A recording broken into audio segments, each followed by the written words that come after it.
Leaders of the U.S. Congress and the administration met March 15, 2016 in the Russell Senate Office Building to recognize Women's History Month and the Million Women Mentors movement.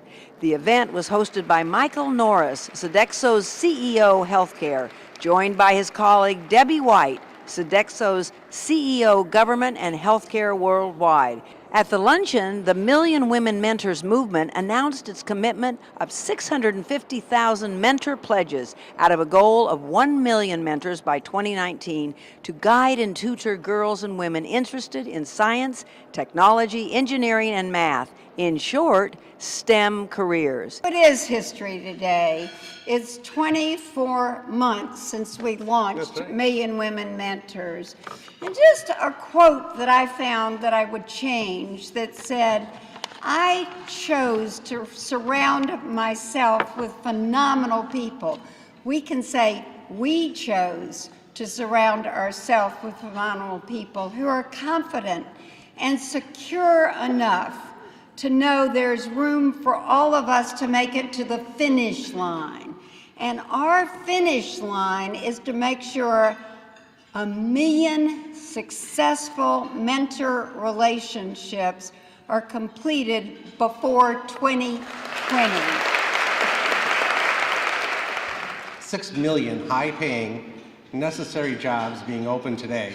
It's imperative that we provide the opportunity for women to fill those kind of positions. It was only 24 months that we started this, and we had almost a 5-year goal to get 1 million mentors. I think we're going to announce some numbers today that are going to be extremely impressive at 24 months where we're at.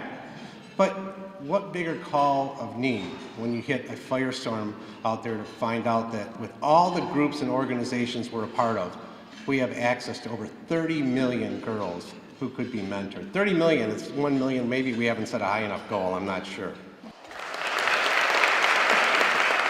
Edie Frazier, CEO of STEM Connector and Million Women Mentors, has long championed the STEM education and jobs framework. With her team, she has built a respected consulting and communication service which covers over 6,000 organizations with 140 paid members. We got 17 senators, 4 congressional, and 2 sub-cabinet people here, and everyone shows up and has increased their commitments. I want to thank Edie for her great work in leading this program. I head up the Diversified Tech Caucus in the Senate, along with Shelley Capito and Tim Scott. And we are really focused on getting more women and more people of color into science and into STEM jobs. When the big K-12 education bill came through Congress this year, I fought very hard to make sure the bill included federal funding to increase high-quality STEM education for groups that are underrepresented in the STEM field, for women and minorities, girls and minorities. We need to have all of our population pursue science, engineering, and coding degrees in school because we want all of our talent to be able to join the workforce of these high-tech, fast-growing companies. While women are half the workforce, they are still grossly underrepresented in the STEM fields. And if we're going to see every single American have an opportunity at the American dream, we need to change that. You are changing that as mentors. The mentees in this room are on a path to changing that. And I just have to, I'll give my shout out to Edie, who announced that as of today, we now have over 650,000 mentors that you have recruited. As we know, if we're going to be successful in doing what all of you want to do, and that is attract more young women, more people of color into the STEM fields, then we've got to get a lot more mentors involved, and we've got to let young women know why this makes sense for them to do. One of the problems today in America is we're not asking kids, what do you want to be when you grow up? And when they answer that question, say, and what do you think you're going to have to know to do that? We've got to get them focused on what they're planning on doing, even though they'll change their ideas a number of times. And you as mentors can help with that changing of ideas, and also the emphasis on what do you need to know to be able to do that. job training, which I am deeply committed to, focusing on STEM, focusing on new technologies is the right thing to do to give everyone a fair shot. We want women, we want people of color to make sure they are in there getting that fair shot, and that we are moving the economy forward in a global economy in a way that keeps America at the front. In my state, some 600,000 households are headed by women. And when we don't provide the opportunity to women and to people of color to go into STEM and get the opportunities to make the kinds of wages, the kinds of salaries that help those families, we are falling quite short of what we should be able to do. One of the most important projects that I'm involved in is the End Modern Slavery Initiative. I don't know if you know this, but today we have 27 million people around the world that are enslaved, more than at any time in our nation's history. 54% of those are women. It's amazing what happens in countries to poor people who don't have access to justice. At a time when our most innovative companies cannot hire the top technical talent they need to meet their business needs, and a time when they are asking Congress to modify the immigration laws to bridge that talent gap, we need to nurture all the talent in whatever size, shape, form, or color, or background it may come. I want to commend the daily efforts that you make to bring attention to how important it is for us to support STEM. And in fact, as a member of the Judiciary Committee and working on immigration reform, which was, I define it as purposeful work for me, because right now I am the only immigrant serving in the Congress, U.S. House or Senate. It was purposeful work. A lot of the changes to immigration were around supporting people with STEM backgrounds. Women bring different perspectives to the jobs that they do, and it's why it's so important. It just so happens that in Michigan, Women's History Month coincides with the kickoff of something you've all heard about, I think, the widely popular robotics season, where students across the state get firsthand experience in engineering and technology. Michigan's always well represented in the competition, but this year we've been told that the organizers have seemed a really welcome trend. There are more women participating. We at USDA are so pleased to be able to make 4 commitments to the Million Women Mentors movement. We have pledged to signing up 100 employees to be mentors. We're also developing mentoring events at major outreach and education venues. We're developing a Women in Agriculture Roundtable Toolkit and planning a series of events to engage women in the agricultural sciences. Every day, women are removing barriers and overcoming so many obstacles, blazing trails for future generations to come. And I'm so proud to be a small part of that, and I know Barbara Comstock of Virginia is as well.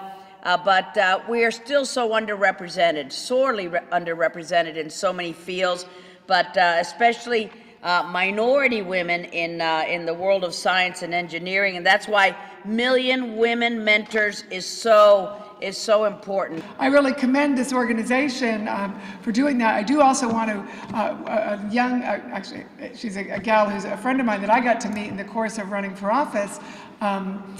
She started a business called Pocket Mentor. So this is online. So this is a great, you can get, she sends them out every couple times a week.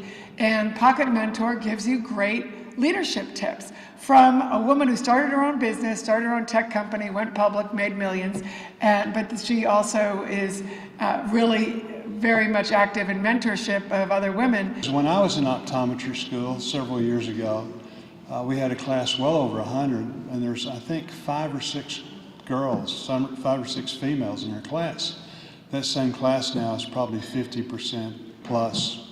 So there really has been tremendous progress. I've got 3 grown daughters. The nice thing is that they have all kinds of opportunities compared to not not too many years ago. What a leader is someone who inspires other people to follow, to reach towards a common objective for the greater good. And that's what a leader is somebody that's inspirational and will gather people together and work towards that common objective.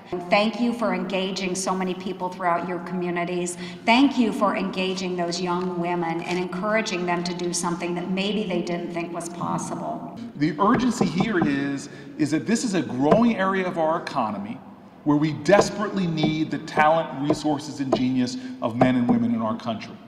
And so with this field and the STEM fields, with it literally adding so many new jobs, with there actually being a deficit of talent, we're not going to be able to compete in the global context unless we can start filling that deficit with the genius of our people. What we need to do to continue being the most innovative country in the world, to come up with the new ideas on how to save lives, how to build new products, how to improve people's quality of life, whether it's more cleaner water in Africa, whatever it is, clean energy. If we leave off half the population, if we leave out of people who we need their brain power, we need their expertise, then we cannot achieve our full potential. Thomas Jefferson, when he was building Monticello, one thing that he was thinking about was to figure out a way to make a doorway, have both doors open at the same time, so men and women could walk through that door together. I remember learning this in college. I thought it was a genius idea to have a principle, to have a value play out in the kind of architecture or construction that he was doing. And we should have that same degree of commitment to opening, not just opening doors, but making sure when those doors open, those opportunities present themselves, that every girl in the country, that every woman in the country has the same opportunity as men. We must include all Americans. Without women in these fields, we lose half of our most talented engineers, half of our most creative scientists, half of our most brilliant mathematicians. We have to really work hard to make sure that the day is reached where children have to look to the history books to find that there ever was a day where women got discriminated against in science, in technology, in mathematics, in all of these areas which are at the heart and soul of the future growth in the 21st century of the United States of America. I'm the ranking member of the Senate Energy Committee, and in the energy bill we're considering in the Senate right now are grants to educational institutions across the country, $20 million grants if they create more STEM program access. So I hope that if there are any educators in the room, that you will look at that as an opportunity for increasing STEM education. Million Women Mentor supporters have been long known for their dedication to mentoring girls and women seeking STEM careers and developing their interest and confidence for success in their chosen area. Million Women Mentors is a great example of an initiative that brings together purpose, people, and technology. The purpose is to help enable young girls and women remove barriers that exist today that is preventing them from entering STEM fields, both in terms of education and careers. And in order to achieve that, you need to provide them access to role models who look like them, who are able to affirm their interest and their confidence and show them and put them on the right path. The fact that we've got the government at the state level, Lieutenant Governor Kim Reynolds in Iowa is leading our state effort, but Governor Terry McAuliffe stepped up in Virginia, pledged 8,000 with us. So we're making history for women and girls and diversity. We're also in STEM overall with STEM Connector with our innovation. You can go and ask for mentors. Ask for mentors in your local community, and there is a map that opens up for anybody who's looking for opportunities to show that these are opportunities that are local to them. And by doing that, against the 650,000 pledges that have come in through the Million Women Mentors website, we already have over 150,000 mentor-mentee matches that have happened by the combined efforts of the partners and the sponsors of this initiative. We need 9 million more STEM jobs by 2022. We need right now, in the next 2 years, 2 million cyber jobs. We're out to really make certain that we get, and 1 million women mentors. STEM is the pay equity issue. 92 cents on a dollar for STEM, 96 cents on a dollar for technology jobs. So come join the movement. We're in it together. The Kennedy caucus room was packed. Speakers included congressional and government leaders, corporate executives, and representatives from nonprofit organizations. This well-supported program works in collaboration with more than 65 partners, 48 corporate sponsors, 35 state leadership teams, and thousands of groups and individuals interested in advancing the movement.